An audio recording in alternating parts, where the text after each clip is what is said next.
name is Filipe Rações. I'm a journalist at Green Savers, and I'll be the moderator for this discussion panel entitled Inclusive Energy Ensuring Justice in the Transition. Before I bring out our speakers, I'd just like to say a few remarks. This is an important panel because the transition from fossil fuels to more environmentally friendly or even zero-impact energy sources is a pivotal element of the global and local efforts to minimize the harmful consequences of the way humans have treated planet Earth.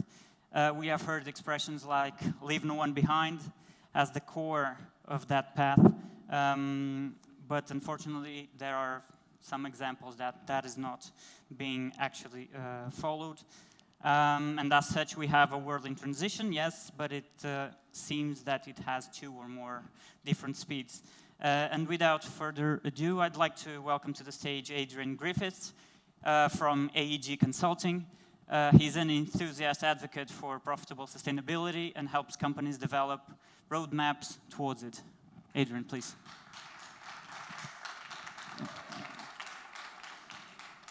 And my other speaker, it's Rita Antunes. She's the executive coordinator at Copernico, the first and only renewable energy cooperative in Portugal.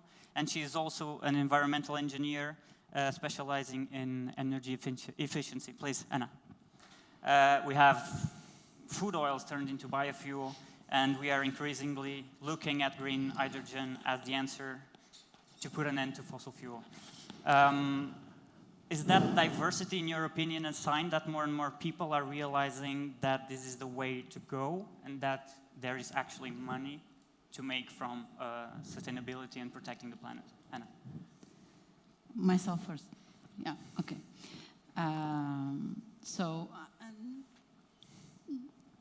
Beginning with I think we all agree that we need the energy transition and we need to stop the fossil fuel production, to stop to use fossil fuels to produce energy, and we need to move for 100% renewables. The question is how we are going to do that.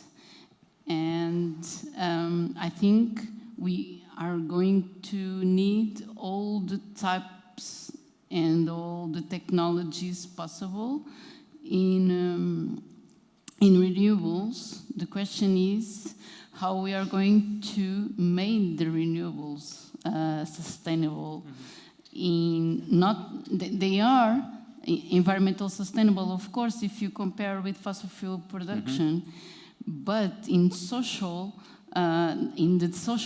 dimension, they are not so quite sustainable, because we know that the big dams have lots of environmental problems and social problems.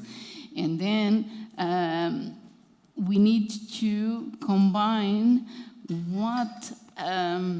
how the citizens see the renewables production and the renewables energy, and how good they are for the planet and for this transition.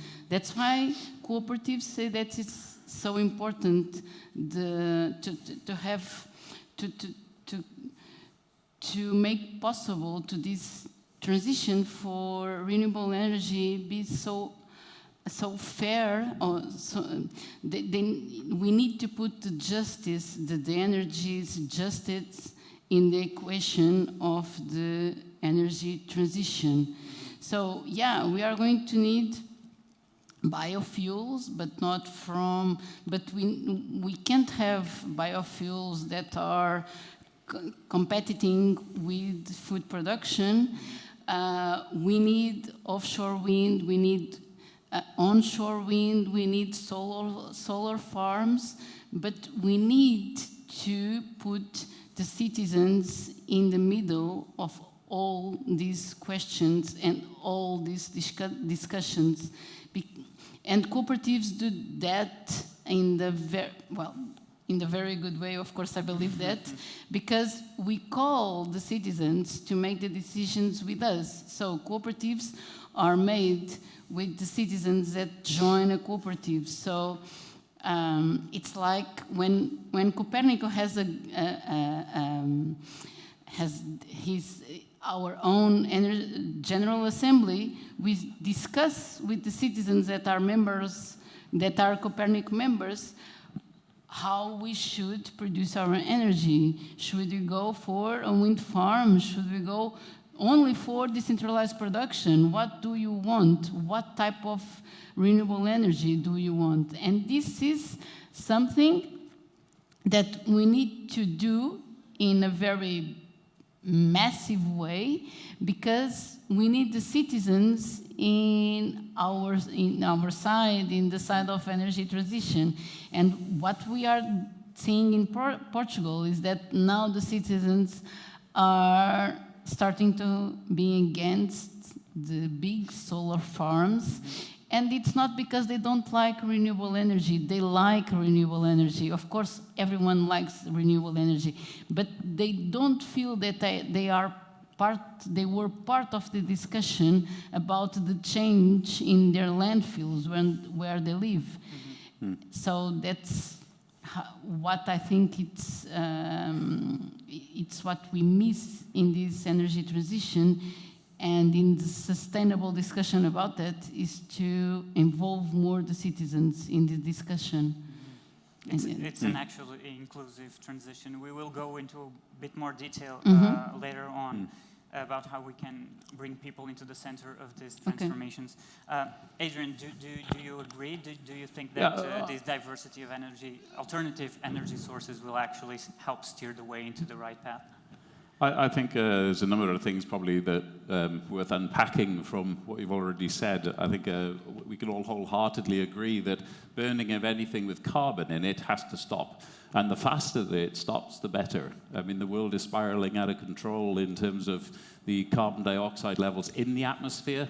At 420 parts per million, you're nearly double what the 800,000-year average is. And when you're playing an experiment like that with the planet, and you don't have a spare planet, then actually that's a pretty stupid thing to do, quite frankly. And so we need to make a very, very concerted and a very, very quick change from burning things with carbon in to other forms of energy. Then the question is there one unique form of energy which we should all go to? And I think pragmatically, whenever there's a huge problem, you need as many tools in the toolbox as you can get, and you use them all. But then you've also got to recognize that some of these may not be as benign as what you actually think that they're going to be. And so it wasn't very long ago that the UK government was saying, well, if you switch from petrol cars to diesel cars, that'll be much better. And of course, we realized that actually the science didn't support that at all, but the people followed the government, and that was bad advice. And then there was why burning rubbish is a good thing to do in energy from waste. And yet, on a per kilowatt hour of energy produced, it's about the dirtiest form of energy that there is in the known world. And so governments are not always great at actually leading us in the right direction. And so I think governments have a role to play. I'm sure we're going to talk about grid at some point in time, and it's very difficult for local communities to do planning at a grid scale, at a national scale. So you have to have governments to do big energy projects. But I think it is really super important that people actually ask the questions and say, have you done the life cycle assessments on that photovoltaic or on that biomass or on whatever that scheme might be, and not just assume that the government have got all of the answers. So I think that there's a room for a lot of social push, if you like, and the consciousness. It's our energy. We're using our sun rays, we're using our wind, and so we should all take an active role in how that is utilized. We were talking about the power of people in the energy transition.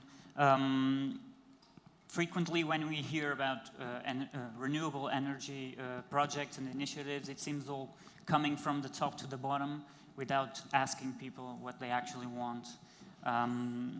in the places where they live, in the lands that they depend to farm, in the air that they depend to breathe, and the water to drink.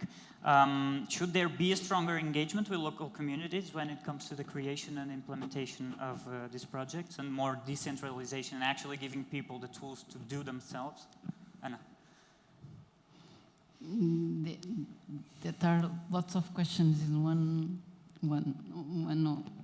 just one question. So we need, as Adrian was saying, we need the big projects of renewable, or big projects of renewable, and we need the small projects of renewable. So we are going to need everything, and we need to decrease energy consumption also, because it's almost impossible continue to have our patterns of consumption only with renewables.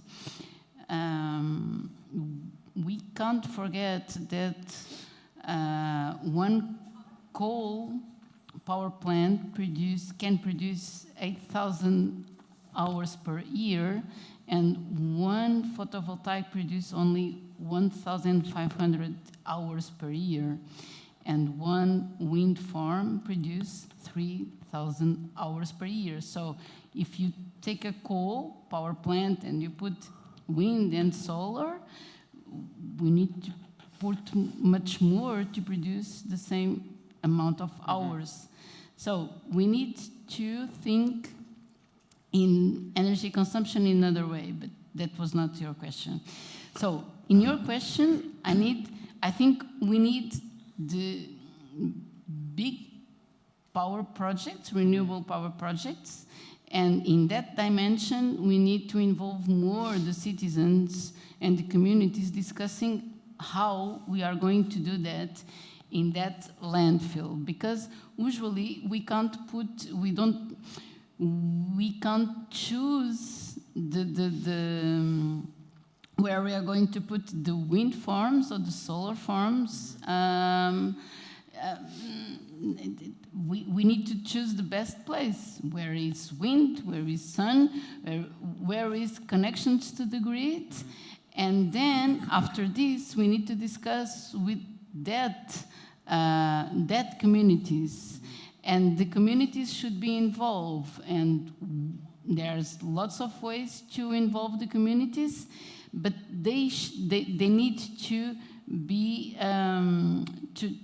listened, and to listen to them very carefully. It's not just going there and make some questions and give something to the local government and that's it. No, they need to be feel that they are part of the solution. And the other thing is, if we need that renewable power plant in that localization, in that part of the country, and if the impact is going to be there, and if the energy is useful for all countries, so that community should have a say, right? Should have, I missed the word. Have a say, have something to say about it. Have something to say, and should be compensated for them. So we need to think we need to think that why they are going to put a windmill outside of my house that there was not there, because we as a country need this energy. So we need to think in all these dimensions when we want to produce more renewable energy, because it's important. And we need to focus more in decentralized production in other way, because if we can invest, and if we as much as decentralized production we can have in Portugal, for example, we are going. So if we invest in decentralized production, we are going to need less centralized production, even if in renewable energy. But we are going to need all of them. Yeah, that's crucial. But the two dimensions are important, and the citizens should be listened and involved in the two of them. A true energy democracy, right? Yeah.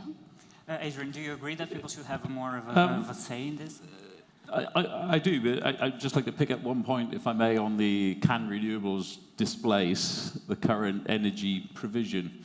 So, I mean, the global energy demand at the moment is about 26 petawatt hours. So, for those of you with your calculators, you know, you go from mega to giga to tera to peta, so times 10 to the 15, for those of you that remember your maths. The question, and most of that is coming currently from fossil materials, from fossil fuels. We're now looking at wanting to decarbonize transport by going electric. We want to decarbonize cooling and heating by going electric. I come from the plastics industry. We want to decarbonize the production of plastic. We want to decarbonize the circular economy, the recycling of plastic. And you add all of these things up, and what it basically means is that by 2050, you want 60 petawatt hours. You want more than double what the world currently produces today. Is that possible? I think absolutely.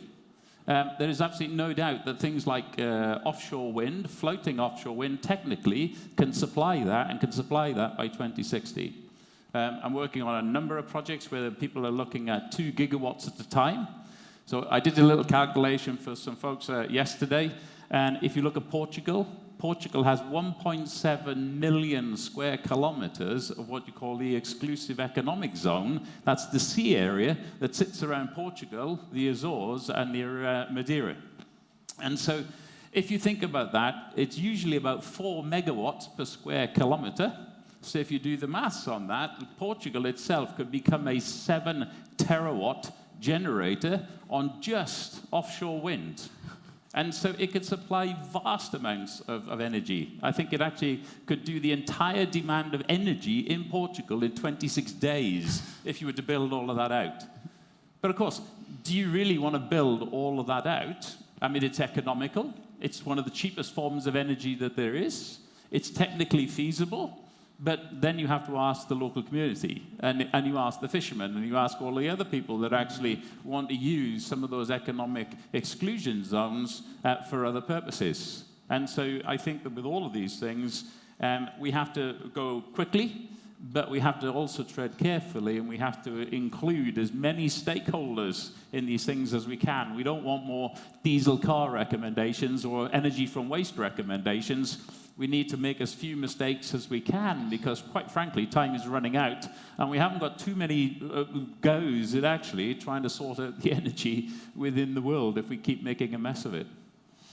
Let's turn to energy justice, or injustices, if you will. We have the dichotomy between the global north and the south, the global north and the global south. We have big discussion around how poorer countries or less developed countries can actually make the leap around fossil fuels and not actually going through the same path as we did and transition directly to clean energies. But there's some representatives of the global south that say that they don't have the means or the resources to actually make that at a scale which is advised or desired by the richer countries of the north. Do you think that richer countries should do more to help the countries of the south to actually achieve the levels of development that they desire in a cleaner way with minimal social and economic negative impact? Anna? Me first. Renewable solar and wind energy are, this moment, are the cheapest form to produce energy. And and the technology is there. And I think it's about, we can discuss the global south and the global north about the emissions, the historical emissions, and all the goods that we are importing from China, that the emissions is staying in China and not in Europe. But about energy production for the citizens and for the communities, I think that's not an issue for developing countries. they should look to their communities and give them tools to produce their own energy. And I think that's possible. And in fact, the energy, it's a common good, if you want. It's and so I think producing energy from renewable sources, it's cheapest, and it's possible for developing countries and for poor communities. The question about the poor communities, but it's not only in developing countries, but of course in developing countries, the poor communities has less access to knowledge about energy. So you need, first of all, you need to know that you can produce your own energy. So I think it's possible to put more people consuming energy, or to give access to energy for local communities and for poor communities using renewable energy than fossil fuels, for example. Adrian, do you agree that the richer countries should do more? Absolutely. I mean, what's kind of interesting in here is that we've got some countries which have a very high GDP and is based on oil. You're going forwards, it's actually some very different countries that are actually blessed with a lot of sun and a lot of wind. And so there are countries which people maybe don't even know where they are. I mean, I came across a country the other day. It has the highest wind and it has the highest solar. It's one of the best places on earth for doing renewables. It's called Mauritania. And I had to confess, I had to look up a map to actually remind myself where Mauritania was. But actually, you're going to hear that name a lot because it's going to become one of the richest countries that there is if they manage the resources that they have in the way of the sun and the wind in a profitable way. But I mean, there's a harsh fact about life that the lifestyle that we have had in high GDP countries is based on fossil fuels. There's very high levels of emissions, and there's a straight graph, where actually it's a slightly curving graph, and at this end you've actually got the countries with the lowest GDP, actually typically are the lowest emitters, and then the richer the country becomes, the more they emit. And I have to be honest, I think it's entirely unjust that those who can have the most money actually think that they can produce the most emissions. Because it's not they that actually feel the effect of those emissions. It's very often the people at the other end of the scale. You know, it's the Micronesias, it's the Chad, it's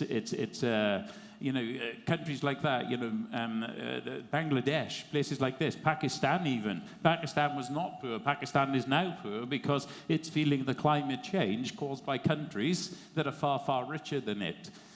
And so I do think that there should be some sort of system that actually the countries that want to actually produce that amount of CO2 per capita actually ought to be paying into maybe the World Bank and providing the capital. Because whilst I agree that technically many countries with low GDP can do renewables, and renewables is really good because it can be done small and it's cheap. The trouble is the cost of capital is often really, really high in these countries. I mean, and you know, you can see that there are projects now, big giga-scale projects, which have been put on hold because interest rates in the Western world have suddenly shot up, and that's actually collapsed the economics of doing entire 2-gigawatt farms. Whereas actually the interest rate in some of the countries that we're talking about are already at 15-20%. And there's no way can they then make those projects economically sensible.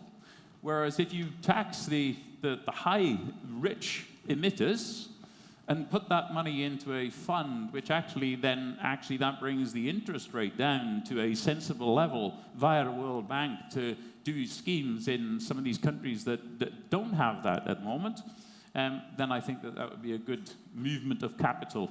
And it is largely from north to south, as you say, but not exclusively. You know, Afghanistan is probably one of the most vulnerable places on some of the scales. The Notre Dame scale, I think, puts Afghanistan pretty much close to the top in terms of impact of climate change. Let's talk about energy poverty, because we're talking about a big revolution in society. Just let me just say something. Sure. So, about this, we need to put more pressure in our government from the north, because all of these things that Adrian just said is being discussed in the COP for long time. Many decades. Is the money transfer and knowledge transfer from the north to the south to include the global south in this energy transition. So we need to put more pressure in our governments to make this happen. It's not so expensive for us and not so difficult. It's just fair. Yeah, sorry. No, it's okay.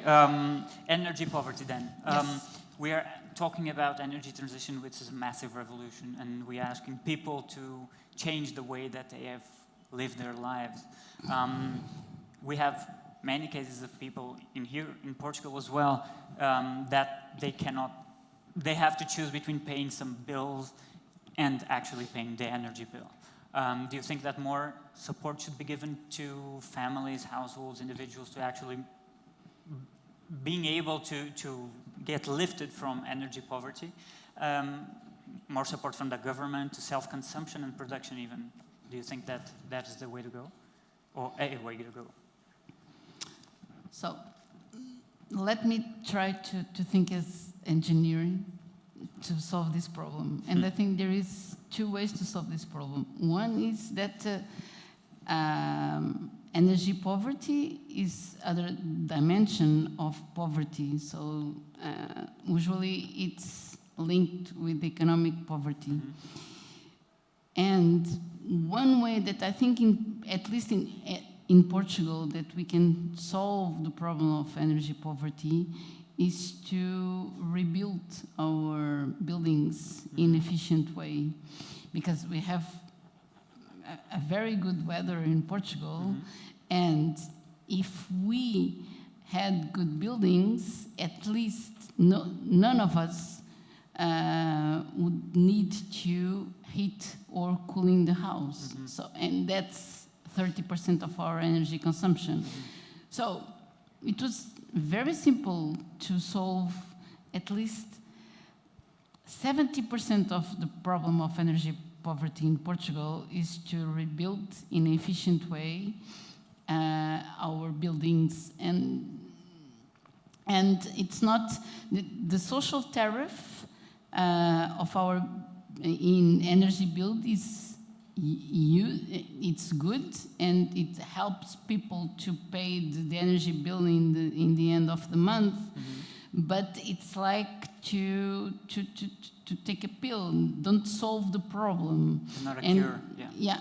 But if we had good buildings to live, we will start to solve the problem. So I think the public money should go for rebuild the buildings and not for the social tariff, for example. Even that the social tariff is not paid by public money, but that is other discussion.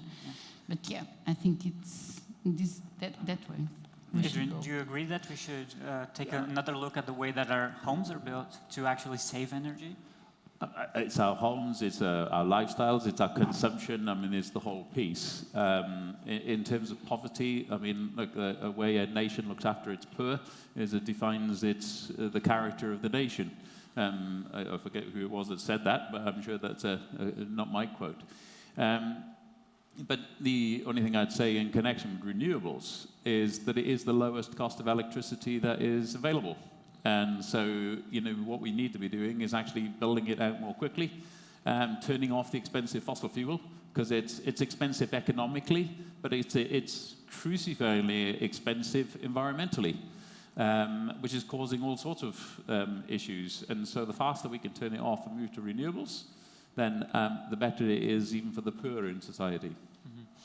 I think we're in the last few minutes of our conversation, so I'll turn to ecosystems and how they deal with renewable energy projects, because we have here in Portugal the discussion about the offshore wind and the potential impact on marine life, and even some forests being felled to actually make way to solar farms. So I'd like to, in the few minutes remaining, to get your views on, is it possible to harmonize the energy transition with biodiversity conservation, which is another planetary crisis? Or is it the energy transition more pressing to resolve in actually conserving biodiversity and social diversity as well, because we can't forget people? Anna? It has to be possible. There is No other way. no plan B. It has to be possible. So we need to be very clever, and we need to listen to all. Well, as you say in the beginning, I work in a renewable energy cooperative, but I'm member of General Council of Environmental NGO in Portugal, and we have all these discussions, and of course the ecosystems are crucial, are important, should be preserved, but also the transition to renewable energy are important, are crucial. And with my two hats, I can say that it's much more easy to say no for a coal power plant than for a wind farm or solar farm, because I know that we have to combine them, and I think we are clever enough, and the country and Europe is big enough to combine both of them, and it's really crucial to do that. Then there is no plan B, so let's do it. We have to. Adrian, do you think that it's possible to harmonize these two things? It has to be, and they don't need to fight with one another. I mean, there's not much point in actually having a world that was abundant in energy, but we've lost all the flying insects, and therefore we can't grow food. Germany has did a study, I think it was in 2017, and it said in the 27 years up to 2017, they'd lost 75% of all flying insects. Now, these are the little fellas that actually pollinate our food, and so, that rate of decline is shocking. In the last 50 years, the Living Planet Index says we lost 69% of all animals on the planet. So at that rate of decline, if we don't stop that decline, we'll have a planet with lots of energy, but we got no food, and so we're toast anyway. So the cutting down trees for photovoltaics never makes sense. I mean, habitat destruction for the sake of energy should never be done. Growing plants to use as energy is stupid. Let's call a spade, and people should be called out on these things. It never, ever makes sense in harmonizing energy and biodiversity and the ability to feed ourselves. But there are plenty of places on the planet, where actually there's very little biodiversity, but there's a lot of sun. There's lots of places where there's a lot of wind, and you would do a lot less ecological damage. You always have an impact, but you can strive. So, I work with a company called Gazelle Wind Power that does floating platforms on which you can put great big turbines. Some of the things we're looking at is how do you anchor these to the seabed without actually producing heavy noises by knocking things into the seabed? How do you actually make the anchors so that they become artificial reefs? How do you actually, so there's a concept that's now being developed within the offshore floating wind, which is actually marine net gain. And so how do you design these so you create habitats whilst you're simultaneously producing something which is going to supply a lot of renewable energy? And so, I'm absolutely convinced it can be done. But it's something that we should not take our eye off the ball, because there are plenty of unscrupulous players that will cut down forest for the photovoltaics, and that's vandalism of the planet. We have a minute more or less, and just quick remarks, like really brief.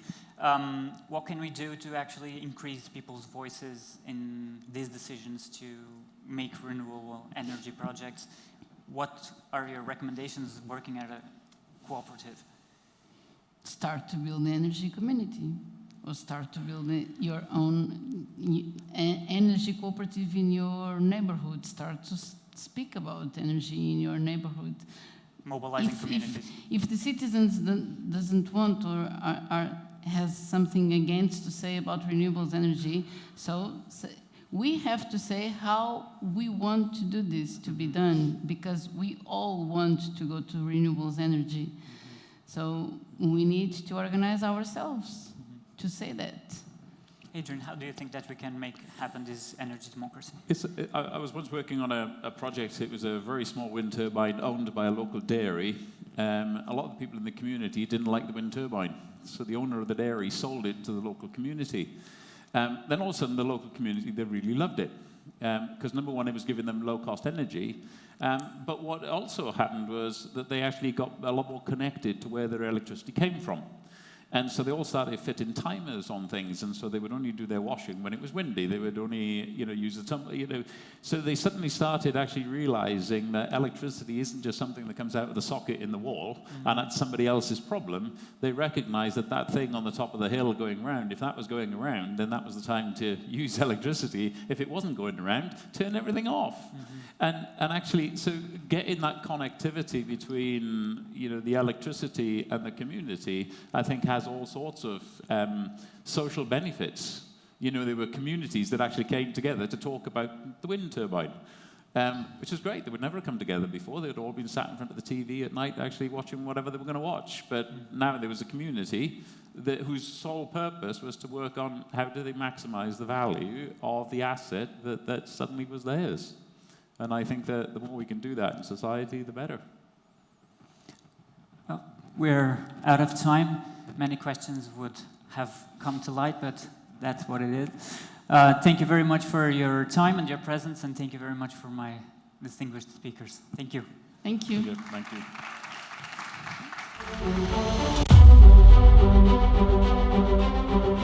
you.